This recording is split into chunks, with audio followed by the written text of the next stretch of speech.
Ok. Convido vocês, então, a abrirem comigo as suas Bíblias, lá no Evangelho de Lucas, capítulo 18. Vamos abrir juntos. Evangelho de Lucas, capítulo 18. A gente vai para mais uma reflexão com base nos encontros de Jesus. Lucas 18. A gente vai ler primeiro o verso 18 até o versículo 25. Lucas 18, 18. 18, 18. Lucas 18, verso 18, diz assim o texto. Perguntou-lhe certo homem de posição: Bom mestre, que hei de fazer para herdar a vida eterna? Respondeu-lhe Jesus: Por que me chamas bom? Ninguém há bom, senão um que é Deus. Sabes os mandamentos? Não adulterarás, não matarás, não furtarás, não dirás falso testemunho, honra teu pai e tua mãe. Disse ele: Todas essas coisas tenho observado desde a minha mocidade. Quando Jesus ouviu isso, disse-lhe: Ainda te falta uma coisa. Vende tudo o que tens, reparte com os pobres, e terás um tesouro no céu. Depois vem e segue-me. Mas ouvindo isso, encheu-se de tristeza, porque era muito rico. Vendo Jesus que ele ficara muito triste, disse: Quão dificilmente entrarão no reino de Deus os que têm riquezas. Deveras é mais fácil passar um camelo pelo fundo de uma agulha do que um rico entrar no reino de Deus. Os que ouviram isso disseram: Logo, quem pode salvar-se? Mas ele respondeu: As coisas que são impossíveis aos homens são possíveis a Deus. Agora vai comigo lá no capítulo 19, só vira a página da sua Bíblia, a partir do verso 1 diz assim: Tendo Jesus entrado em Jericó, ia passando. Havia ali um homem chamado Zaqueu, que era chefe dos cobradores de impostos e era rico. Este procurava ver quem era Jesus, mas não podia por causa da multidão, porque era de pequena estatura. Então, correndo adiante, subiu um sicômoro para vê-lo, já que havia de passar por ali. Quando Jesus chegou àquele lugar, olhou para cima e disse-lhe: Zaqueu, desce depressa, hoje me convém pousar em tua casa. Apressando-se, desceu e o recebeu com alegria. Todos os que viram isso murmuravam, dizendo que entrara para ser hóspede de um homem pecador. Mas Zaqueu levantou-se e disse ao Senhor: Senhor, olha, eu dou aos pobres metade dos meus bens, e se em alguma coisa defraudei alguém, o restituo quadruplicado. Disse-lhe Jesus: Hoje veio a salvação a esta casa, porque também este é filho de Abraão. Amém. Até aí. Meus irmãos, o Evangelho de Lucas ele tem muitas peculiaridades. Lucas apresenta algumas coisas muito diferentes do que os outros evangelistas. Inclusive, o relato mais detalhado sobre Jesus é feito por Lucas. Ele é um historiador. Logo no início desse evangelho, ele vai falar que fez uma pesquisa minuciosa sobre a vida de Jesus. Então, foi uma pesquisa científica feita por Lucas. Mas, mesmo assim, ele apresenta umas coisas interessantes. Uma dessas coisas, são singulares em Lucas, é o destaque que ele dá para o pobre no seu evangelho. Nenhum outro evangelista dá tanto destaque ao pobre como Lucas dá o destaque. E para Lucas, o pobre, ele tem uma conotação social. Diferente de Mateus, embora Lucas, é fato que concorde com Mateus, quando fala sobre a bem-aventurança da pobreza espiritual, que é a condição diante de Deus, mas quando Lucas se retrata ao pobre, ele traz o pobre numa condição social. Para Lucas, o pobre é o pobre concreto, é o pobre com falta de recursos materiais. E a gente vê isso logo no início do Evangelho, lá no capítulo 1, verso 53, no famoso Magnificat de Maria, onde no versículo 53 ela diz que Deus despediu os ricos de mãos vazias, mas encheu de bens os famintos. Então Lucas traz essa ideia da pobreza como algo concreto. Vale lembrar que no capítulo 6, no discurso do Sermão da Montanha, para Lucas, o Sermão da Planície, ele coloca não apenas as bem-aventuranças, mas ele fala dos ais. Diferente de Mateus, Lucas fala dos ais. Ais daqueles que têm fartura. Ai daqueles que hoje riem porque haverão de chorar. Então ele sempre faz esse contraste, vai colocando o pobre nessa categoria de alguém que é oprimido socialmente. O pobre, na visão de Lucas, ele é alguém que é refém de forças malignas que atuam na sociedade.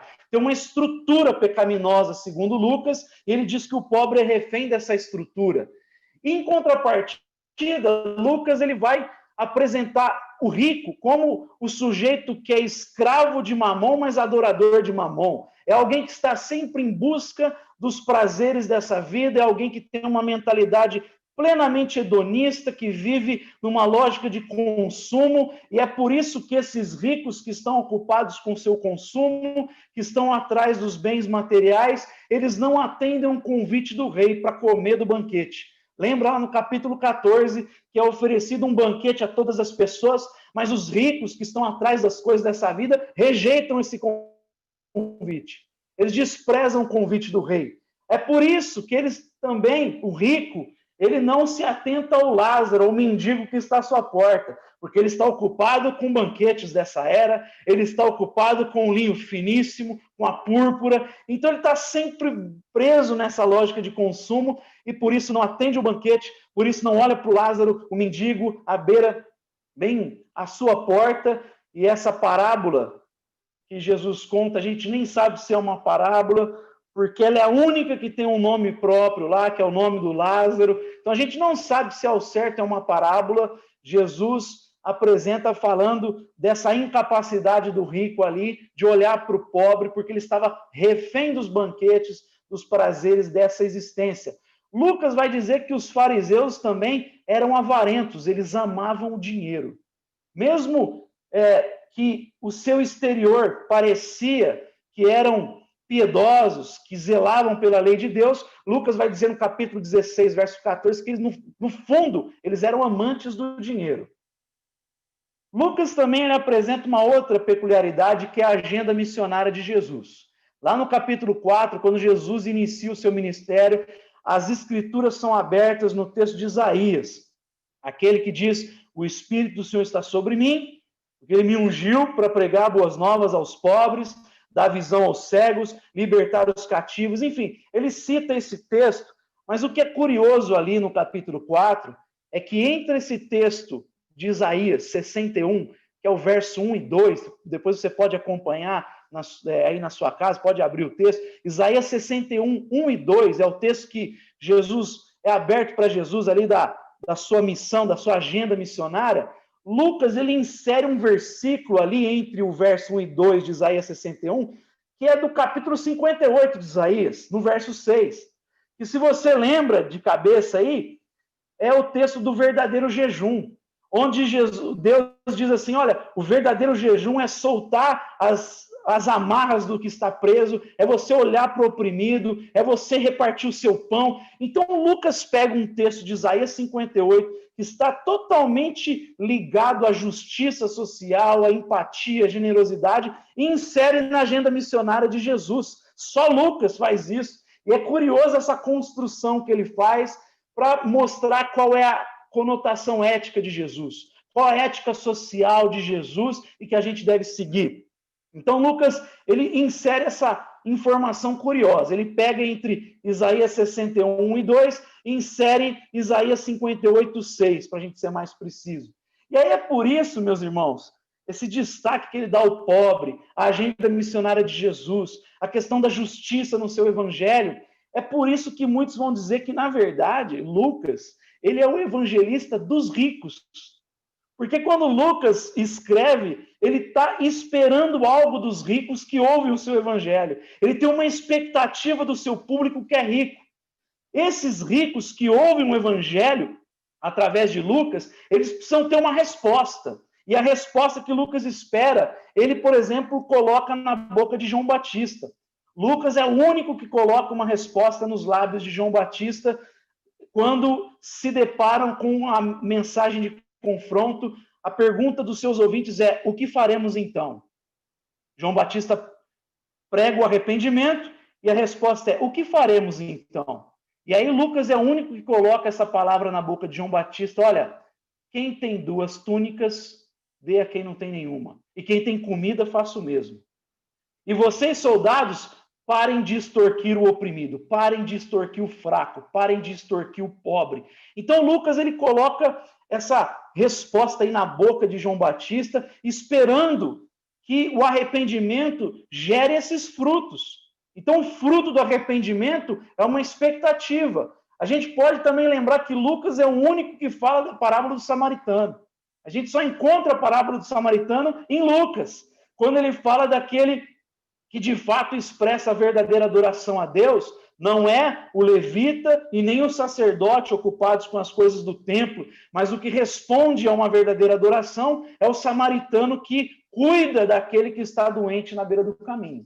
Por isso que os elementos que ele usa na restauração daquele doente que está à beira do caminho, eles eram os mesmos elementos que eram oferecidos nas libações, nos sacrifícios do Antigo Testamento. E é como que Jesus mostra que Deus quer ser servido na vida do próximo, na vida do outro. Então, Lucas é o único que fala sobre isso. E Lucas também, ele apresenta, tanto no Evangelho como em Atos, ele vai fazer alguns paralelos, ele faz alguns contrastes, mostrando essa resposta. Em Atos, a gente vê a vida de Barnabé, que foi chamado de encorajador, porque ele vendeu um campo e deu aos apóstolos para que isso fosse dividido entre a igreja, para que não houvesse famintos na igreja. E no próximo capítulo a gente lê Ananias e Safira, que quiseram vender uma imagem que eles não eram. Então, Lucas faz esse contraste entre Barnabé e Ananias e Safira, e no Evangelho a gente se depara com esse outro contraste. A gente vê esse jovem rico, esse chefe, e a gente vê um outro chefe, Zaqueu. E como aqui a gente já... Essa introdução, essas peculiaridades de Lucas, elas já são bem elucidativas para esse assunto que a gente vai trabalhar aqui, que tem a ver com dinheiro. Eu gostaria de rapidamente pensar em 3 coisas apenas aqui nesse texto, para a gente ser bem sucinto. E eu queria que a gente pensasse a partir dessa palavra radical de Jesus, lá no final da narrativa do jovem rico, que deixou inclusive os discípulos perplexos. Os discípulos que não eram ricos ficam perplexos. Jesus diz: dificilmente um rico entrará no reino de Deus. É Jesus que está dizendo isso. Se a tua Bíblia tiver as palavras de Jesus em letra vermelha, você vai ver, é Jesus dizendo isso. Não é o Levi, não é Lucas. Jesus está dizendo essa palavra radical. E ele fala, eu digo mais, é mais fácil um camelo passar pelo fundo de uma agulha do que um rico entrar no reino de Deus. E aí os discípulos ficaram perplexos. Nesse caso, quem é que pode? Porque se esse sujeito que é rico, que manda e acontece, que dirá a gente que não tem nada. Eles ficam perplexos porque todo ser humano é movido, ele tem essa sedução, o dinheiro gera isso, então eles mesmos ficam perplexos. E até hoje tem gente tentando amenizar essas palavras de Jesus. E é engraçado, a gente vê a agulha sendo apresentada como uma porta das cidades, que era uma porta baixa, para impedir que os cavalos e os camelos passassem, porque naquele contexto eram muitos bandos de ladrões que invadiam algumas cidades, saqueavam e poderiam fugir. Então, algumas cidades fizeram uma porta mais baixa, essa agulha, para impedir os camelos e os cavalos de entrarem. Agora, são muitos teólogos que vão dizer que isso não é aplicado a esse texto de Jesus, que a agulha, nesse caso, é agulha mesmo, naquele contexto um pouco maior, porque a linha era maior, mais grossa, mas era para mostrar que era impossível mesmo daquilo acontecer. Como é impossível para cada ser humano ser salvo. É somente pela graça de Deus. Então não importa se a agulha é a porta, se a agulha é de fato a de costura, o fato é que o camelo não passa, é impossível a esses entrarem no reino dos céus. Então não dá para ficar amenizando essa palavra de Jesus, ela é radical. E eu queria que a gente pensasse por que é radical essa palavra, por que Jesus é tão contundente, por que gera tanta perplexidade. Eu queria que a gente pensasse 3 coisas rapidamente. Primeiro, sobre a força que o dinheiro tem, sobre a sedução que o dinheiro gera nas pessoas. Segundo, como o dinheiro determina a nossa visão das coisas, a nossa visão de si, a nossa visão do outro. E, por fim, eu queria que a gente pensasse sobre o tema da justificação e da justiça. Porque tem muita gente que fica contradizendo esses assuntos que, na verdade, são complementares. Então, a primeira coisa, a força do dinheiro. Eu gosto de uma palavra que o pastor Ed Renekiewicz traz, onde ele diz que o dinheiro é uma mídia que comunica algo para nós. O dinheiro não é neutro. Se você, o exemplo que ele dá, estiver passando na rua e você vê um papel de bala, aquele papel não vai falar nada contigo. O máximo, se você apanhar aquele papel, é para jogar no lixo por uma consciência de cuidado com o meio ambiente. Mas ele não te diz nada. Agora, se você tiver sair da sua casa aí, ir lá na calçada e ver uma nota nova de R$ 200, essa nota nova que vai ser... eu tenho certeza que ela vai falar, oi, ela vai falar, eu estou aqui. Vai mexer, ela vai te comunicar algo, porque ela não é neutra. O dinheiro fala, ele comunica com a gente. Ele tem essa capacidade. E é curioso porque o texto começa falando de 2 homens que são ricos e 2 homens que são influentes. Esse jovem rico é apresentado como um chefe, como um príncipe em algumas versões.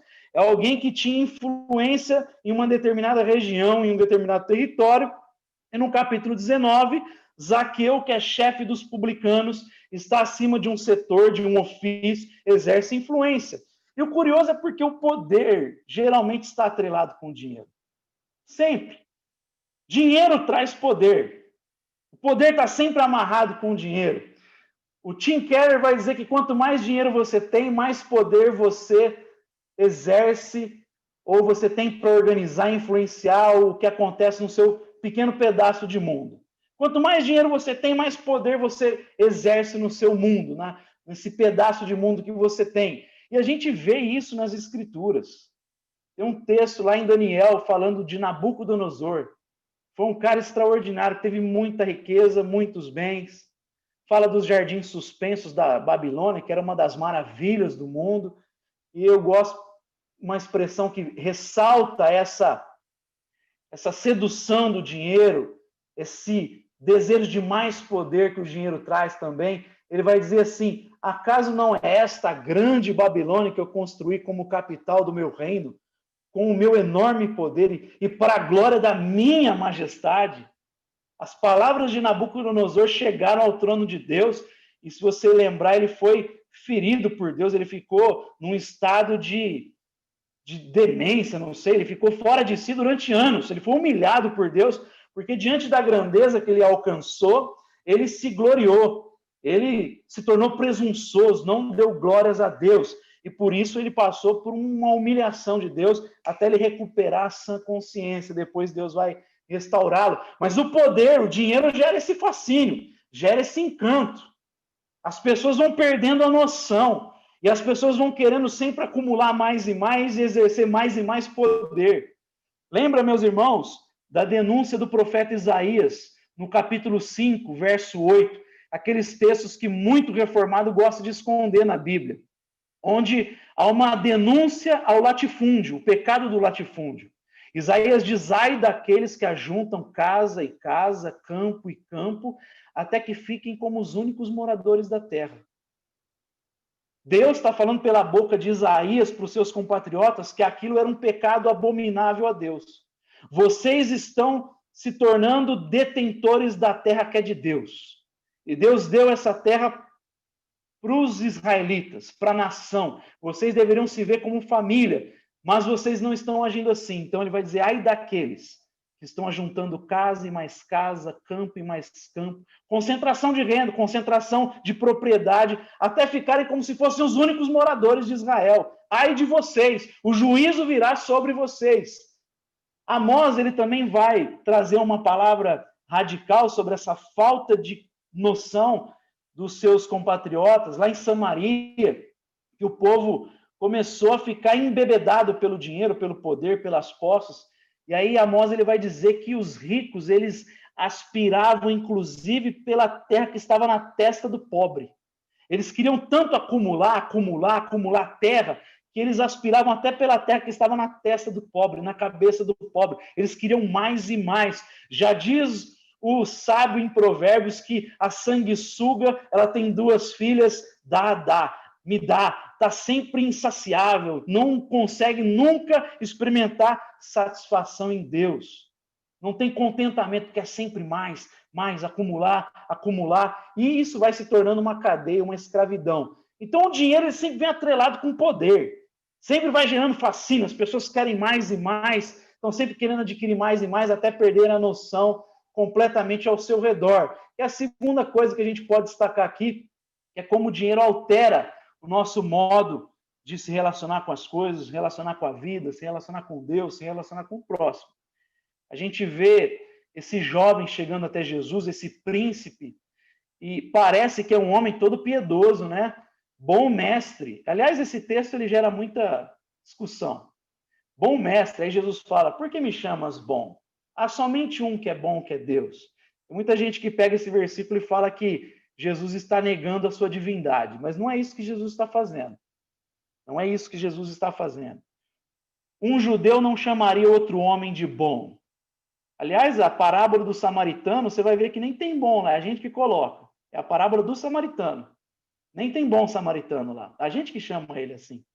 Mas um judeu não chama o outro de bom. Ele só chama aquele que é Deus de bom.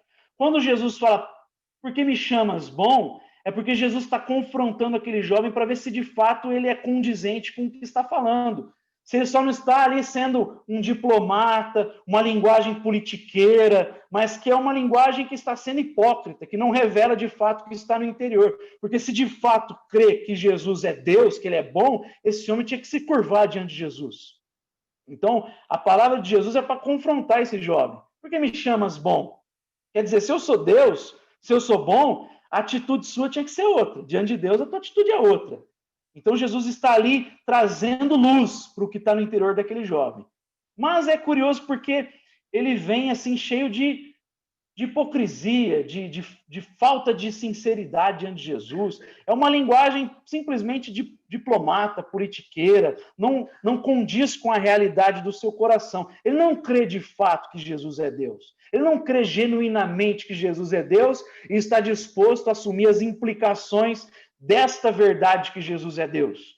Como diz o C.S. Lewis, Jesus dizendo o que dizia, a gente só tem duas posturas. Ou você considera ele um louco, ou você se dobra diante dele e o adora e o segue e assume todos os desdobramentos dessa afirmação. Esse jovem não estava disposto a fazer isso. Ele está tendo uma linguagem simplesmente falsa. E mais, ele está sendo completamente tomado por uma consciência meritocrática. Ele vai cheio de si, cheio de vanglória. Que é assim, né? O cara que tem muito, ele corre o risco de se tornar autossuficiente, ou crer que ele é autossuficiente, que ele pode. Ora, ele manda, ele tem dinheiro, ele faz e acontece. Ele manda e as coisas acontecem. Ele consegue influenciar muita gente, ele faz muita, ele produz muito, e às vezes ele pode começar a enxergar a vida dessa forma. Ora, e aí até diante de Deus. A pergunta é, o que eu posso fazer para herdar? O que eu posso fazer? Curioso. Geralmente, quem faz essa pergunta para Jesus é poderoso, é religioso, é rico. São os poderosos dessa vida que dizem para Jesus, o que eu posso fazer para herdar a vida eterna? O que eu tenho que fazer? É sempre uma lógica de negociata, é sempre uma lógica meritocrática, é sempre voltado nas minhas ações, naquilo que eu produzo. E então esse homem tinha uma visão completamente deturpada sobre a relação com Deus, sobre a visão que ele tinha de si. Ele está moldado por essa lógica do poder, do dinheiro. Ele é seduzido por isso. Mexe com a visão de si, a visão de Deus e do próximo. Gente, não precisa ir longe. Olha o que a gente testemunha essa semana no Brasil. Essa palavra aí desse homem num condomínio para o entregador do iFood. Vocês devem ter visto nas redes sociais.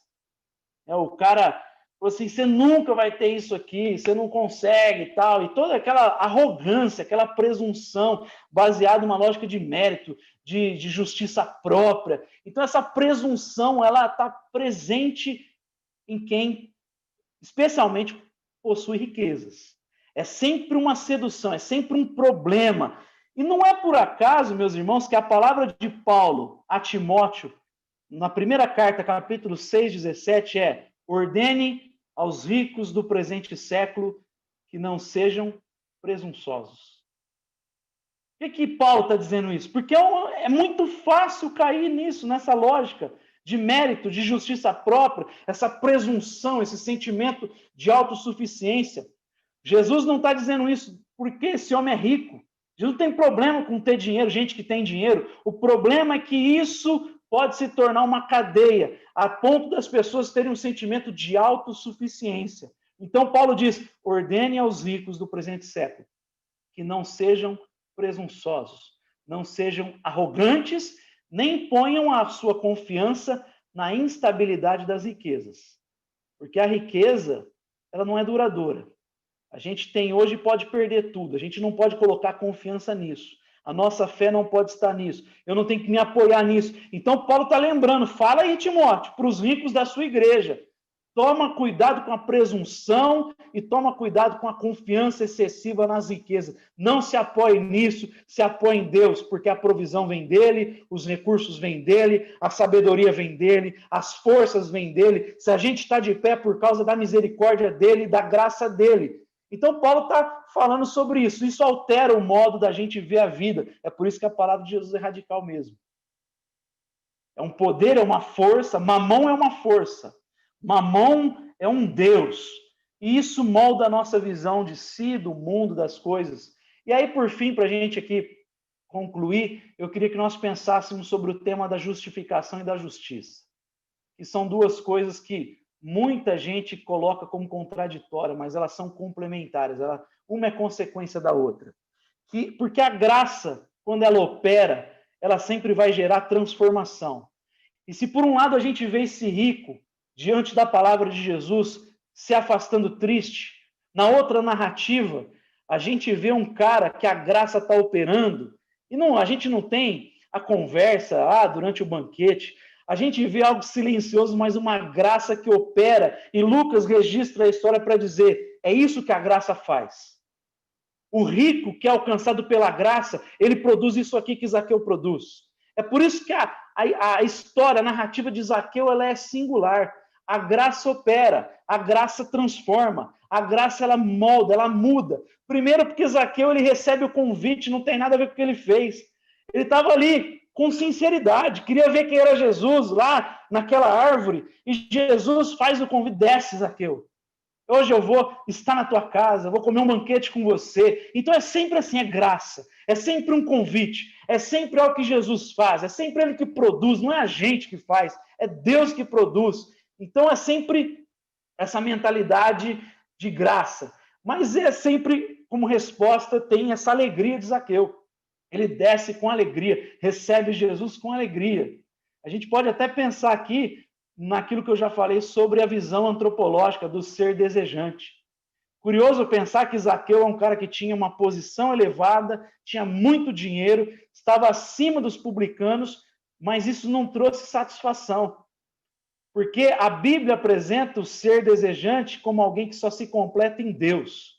Porque a palavra hebraica para nós ali, que nós nos tornamos fome de Deus. E nós só seremos satisfeitos em Deus. Você pode ter fome de comida e de dinheiro, mas de Deus você é fome dele. Não tem como satisfazer essa fome de Deus nas coisas desse mundo. Só pode ser satisfeito em Deus. Salomão vai dizer isso em Eclesiastes, e a gente vê isso acontecendo com Zaqueu. Então Zaqueu recebe com alegria, desce com alegria, a graça está operando no coração dele.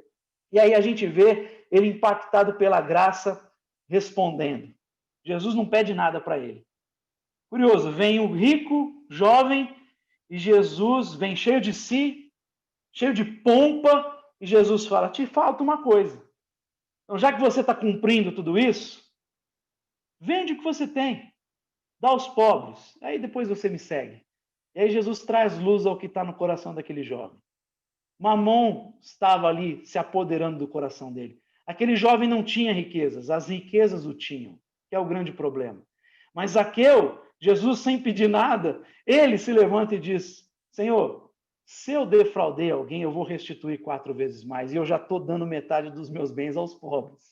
A graça operou de maneira tão extraordinária na vida de Zaqueu, que Jesus não precisou pedir nada. A graça se tornou a sua riqueza, a presença de Jesus se tornou o seu patrimônio, a presença de Jesus se tornou o seu grande bem, o seu hiperbem, e aí ele faz como resposta. E é isso que Lucas quer mostrar. A resposta de alguém impactado pela graça é ser gracioso na vida do outro. Por isso que as boas obras não contrapõem a graça. Nós fomos salvos pela graça para vivermos em boas obras que Deus preparou de antemão para que nós andássemos nela. A gente vê isso desde o Antigo Testamento, naquilo que o Tim Keller chama de quarteto dos vulneráveis. Quarteto dos vulneráveis é a viúva, o órfão, o estrangeiro e o pobre. A Bíblia está cheia de versículos lembrando os israelitas para cuidarem da viúva, do órfão, do imigrante, do estrangeiro e do pobre. Lá em Deuteronômios 10, Deus diz para eles não desprezarem os estrangeiros, porque eles foram estrangeiros no Egito e Deus os libertou. O que Deus está falando para eles? Assim como eu fui gracioso com vocês, sejam graciosos com os estrangeiros no meio de vós. É sempre uma resposta de graça. Não tem negociata aqui. A graça me alcança, eu tenho que ser gracioso. A bondade me alcança e me torna bondoso. A generosidade de Deus vem e me torna generoso. Isaías 58, que a gente citou aí no início. O dia da humilhação dos judeus, eles estavam esquecendo de liberar os seus empregados, de tratá-los bem, de libertar os oprimidos. E Deus então diz, olha, no dia da humilhação de vocês, vocês têm que lembrar que o verdadeiro jejum é esse, é fazer justiça. E a pergunta é, será que essa lógica do Antigo mudou no Novo? Será que no Novo Testamento mudou alguma coisa? Claro que não, gente. Não mudou nada. A lógica é a mesma do Antigo Testamento. É por isso que Jesus, lá em Marcos 12, ele fala, denunciando os fariseus, que eles faziam longas orações, mas devoravam a casa das viúvas. Ou seja, eles não estavam se atentando às viúvas. O que Jesus está fazendo é se reportando ao Antigo Testamento. Ele está falando, vocês não têm cuidado com a viúva. Vocês ficam na casa delas fazendo longas orações, cheio de piedade, mas vocês não estão cumprindo Isaías 58. Vocês não estão cumprindo a lei de Deus. Jesus está se reportando ao Antigo Testamento. Lucas 11, 38, 42, ele diz aos fariseus, o interior de vocês está cheio de rapina, cheio de maldade, vocês desprezam a justiça e a misericórdia de Deus. É o que Isaías pregava, o que Amós pregava, o que Jeremias pregava, o que Ezequiel pregava. Aliás, Ezequiel, ele tem um texto lá que é muito radical hoje, né? Porque ele vai dizer que o motivo principal da destruição de Sodoma, lá no capítulo 16, versos 49 e 50, é que ela, sendo rica, se tornou altiva e não olhou para os pobres ao seu redor. E o texto diz, por isso eu fui as removido ali.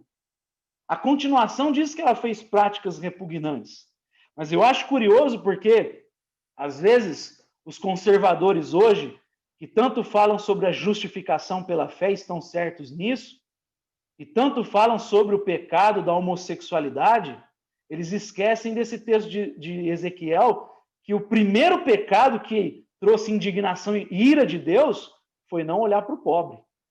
Não significa que Deus não repudia o outro pecado, mas tem muita gente que omite essa parte do texto e só foca na outra. A gente fala de Sodoma, a primeira coisa que vem na nossa cabeça é o pecado da relação sexual entre homens do mesmo sexo, mulheres com mulheres, homens com homens, mas Ezequiel vai dizer, você era rica, abastada e não olhou para os pobres ao seu redor. E cometeu práticas repugnantes, porque eu, na minha concepção a partir da Bíblia, um abismo chama outro. Você se torna altivo, cheio, dominado pelos seus desejos, pelos seus instintos, e um abismo vai chamando o outro. Mas a primeira causa é essa. E é curioso porque a gente fica nesse pé de guerra. Conservadores ficam falando de justificação pela fé, e o pessoal mais progressista fala da justiça. E às vezes esquece de falar da justificação pela fé. Gente, a Bíblia é a mesma, a gente tem que falar dos dois. A Bíblia apresenta as duas coisas para nós. Jesus está falando que aqueles homens fariseus tinham o interior cheio de rapina e devoravam a casa das viúvas. Mas quem deixa isso mais escancarado para a gente é Tiago, irmão de Jesus. Quando ele vai dizer assim, olha, do que adianta você dizer que tem fé, se quando você se depara com alguém necessitado, você simplesmente diz, vai em paz, Deus te abençoe. Alguém que está com frio e com fome, e ao invés de você dar comida e abrigo, você diz, vai em paz, Deus te abençoe. Você dá uma palavra do evangelho para ele, mas você não acode, você não socorre. Muito tempo na igreja tiveram pessoas que colocaram Tiago contrapondo Paulo. Inclusive Lutero chamava a carta de Tiago de epístola de palha, porque ele achava que Tiago estava contradizendo Paulo, quando Paulo disse que nós somos justificados pela fé, pela graça por meio da fé. Não precisa fazer nada. Mas é tão simples o que Tiago está dizendo, porque Tiago não está contrariando nada disso. Nós somos salvos pela graça. A partir do momento que nós estamos em Cristo, o Deus, o Pai, olha e diz, você é justo, você, inclusive, é santo. Paulo chama os cristãos de Corinto de santo. Gente, pensa na igreja dos Coríntios. Tinha gente lá que estava tendo relação sexual com a madrasta. Tinha divisões lá. Tinha divisões entre grupinhos e tinha divisão entre classe social. E Paulo, quando escreve, diz aos santos da igreja de Corinto. Porque não é você que produz, o Espírito produz. E quem está em Cristo é justificado. Então isso é graça, é pela fé. Agora o que Tiago está dizendo é simplesmente sobre uma fé morta. Tiago está falando da fé viva e da fé morta. A fé morta, ela é mentirosa. Você que não faz nada, você não está na fé. Essa fé que opera em você não adianta nada, ela é morta. A verdadeira fé sempre produz. A verdadeira fé nunca vem sozinha, ela sempre vem acompanhada. Não há contradição alguma, então, nesse sentido. Uma coisa gera outra. A justificação gera justiça. Gera compromisso com a justiça. A justiça vista nos profetas, a justiça vista em Jesus, a justiça vista nos apóstolos, a justiça vista nos pais da igreja. Por isso, eu creio que como cristão, a gente não tem que ficar se baseando em nenhuma ideologia de lado nenhum, gente. A gente não tem que ser uma ideologia que absolutiza o mercado, nem que absolutiza o Estado. A gente tem ferramentas na própria igreja, não só na Bíblia, mas na igreja. A gente tem a doutrina social da igreja, que fala como a igreja lida com o pobre, com essa questão da justiça. A gente tem muito instrumento para a gente se apoiar no evangelho. Então, uma coisa não exclui a outra. Zaqueu, quando recebe Jesus na casa dele, a resposta dele é repartir os bens. A resposta de Zaqueu é o Pai Nosso. Zaqueu, quando recebe Jesus, ele diz, o pão não é meu, o pão é nosso. O pão foi dado por Deus para ser partilhado. Não é para minha acumulação. E para a gente concluir, eu queria lembrar como a gente iniciou da perplexidade dos apóstolos. Porque, embora esse texto aqui fale sobre o rico, é porque o rico, ele possuindo mais, corre mais riscos de se tornar autossuficiente. Porque a denúncia é o sentimento de autossuficiência, não o dinheiro em si. Mas a gente tem que lembrar que, especialmente na nossa sociedade, o dinheiro ele pode alcançar o coração do pobre também, do rico e do pobre. E para a gente não cair nesse mal, nessa cadeia de mamon, o próprio Tiago aqui que a gente concluiu, ele vai dizer no capítulo 1, ele vai nos dar um conselho. Ele vai nos lembrar daquilo que a reforma fala, porque Lutero dizia que nós somos simultaneamente justos e pecadores. Você é justificado por Deus, mas você é pecador. Eu também. Simultaneamente justos e pecadores. E Tiago, no capítulo 1, ele vai dizer assim, você rico, glorie-se na sua insignificância. Você rico, lembra que você é pecador. Você rico, não se esqueça de que você depende da graça de Deus, de que você é um miserável. Se lembra dessa, tenha mais em mente o lado de que você é um pecador. Não se esqueça de que você é um pecador. Lembra mais disso, inclusive.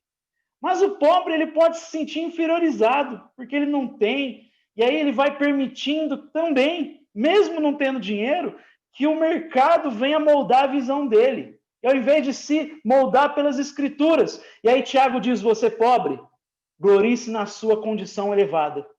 Glorie-se na sua dignidade. Ou seja, para o pobre, você pode se lembrar e ter em mente que você é filho do rei. De que você foi comprado não por ouro e prata, mas pelo precioso sangue de Jesus. E olha que Tiago fala uma coisa interessante, então.